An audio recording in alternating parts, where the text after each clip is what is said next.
This health centre came out of the death of a woman called Jean Viles, who died of cancer at 35 in appalling circumstances, with 2 children, 16 and 2, sleeping in the same bed.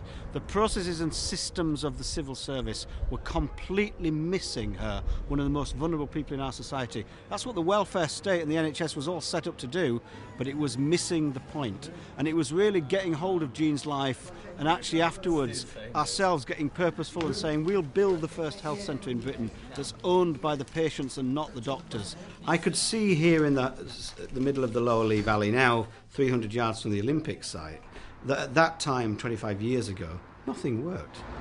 Anyone who could leave these housing estates had left.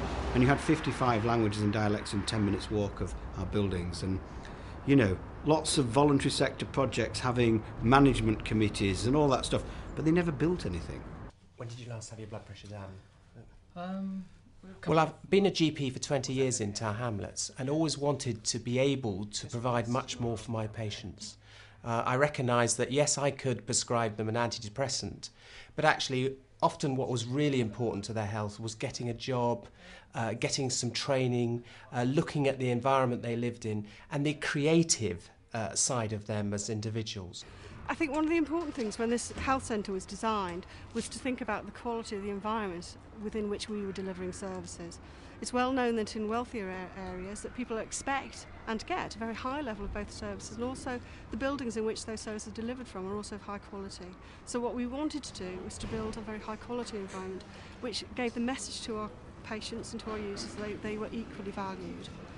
Again, how do we build rounded buildings so we lessen the sharpness of the buildings in this community? These are handmade bricks like the ones used at Glyndebourne Opera House. You know, how do you build a health centre and make it cost effective and do it like that? Well, there are ways, actually, but it requires commitment and imagination as to how you do that. Well, I'm just interested in making things work, and what I've seen here in East London for years is that just a lot of stuff didn't work very well.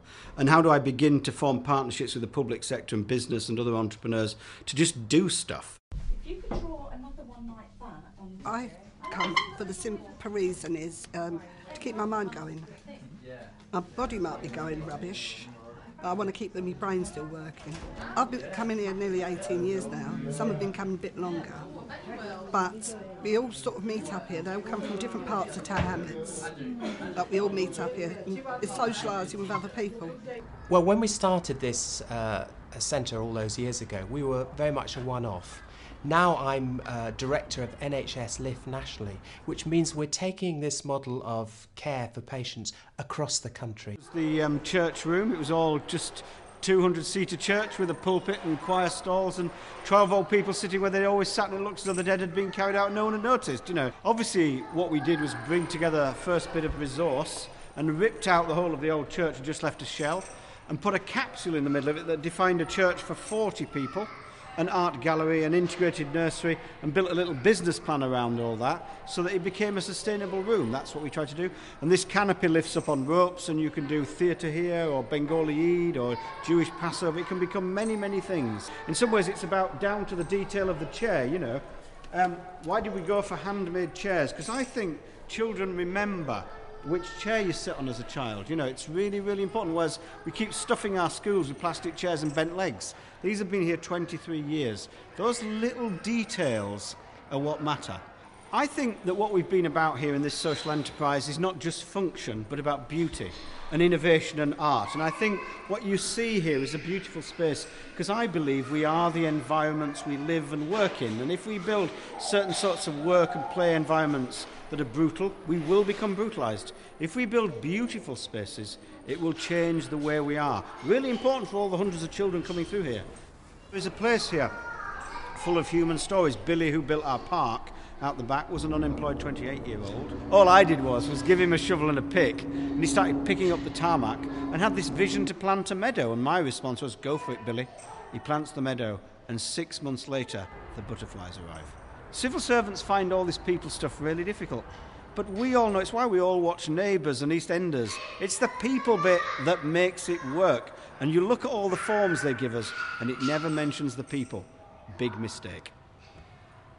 What's also important is to underpin the model with a really strong financial base. And to do that, over the last 5 or 6 years, we've developed our social enterprise hub here at Bromley-by-Bow. This is a way that we deliver services for this local community. For example, we have a landscape design business, we have a graphic design business, we have a whole range of different businesses which create jobs and opportunities for local people, but also create financial profits so that we can sustain the wider work of the centre. Lots of people coming through, politicians for example, we have many ministers coming through the Bromley-by-Bow Centre, and only yesterday actually had the Prime Minister coming and launching an initiative to support third sector organisations.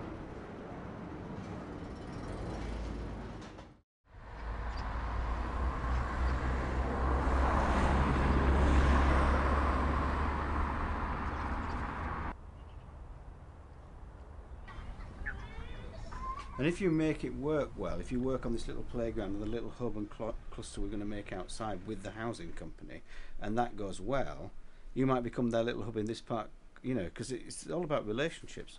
I think the Leaside team and Lord Mawson and the work that we've carried out in the last year has been a huge success. It's got all the staff on board and the staff thinking about ways of promoting the business, and if they're on side as well and they can see, you know, it's not just the jobs, they want to do it for the community, they're quite passionate about turning the place around. I think clearly what social entrepreneurs tend to do is they tend to bring innovation, new things, new ways of working, and demonstrate what it means in practice. And of course, just think about how Jamie Oliver does the school meals thing. He doesn't write a report, he gets into the kitchen with the dinner ladies and begins to make a whole new reality work. That's how entrepreneurs work. And imagine if we started to do that purposefully around the country. What I thought was really exciting about the presentation of what's been learnt in this sustainability project is that in the process of doing the learning together, these healthy living centres have made real positive differences to the lives of the people in their communities, and 12 months on have a very much stronger sense of what they're about and what they're going to achieve. It's a time to get real and to remove some of the clutter we have created over the years, very expensive clutter of government and other stuff, and get back to the fundamentals. And I've sort of spent 25 years here without a cent really, just making something out of nothing. So entrepreneurs like me thrive in this environment. The question is, can the public sector and civil service learn from some of this stuff? Because all the projects we've put together here began with nothing.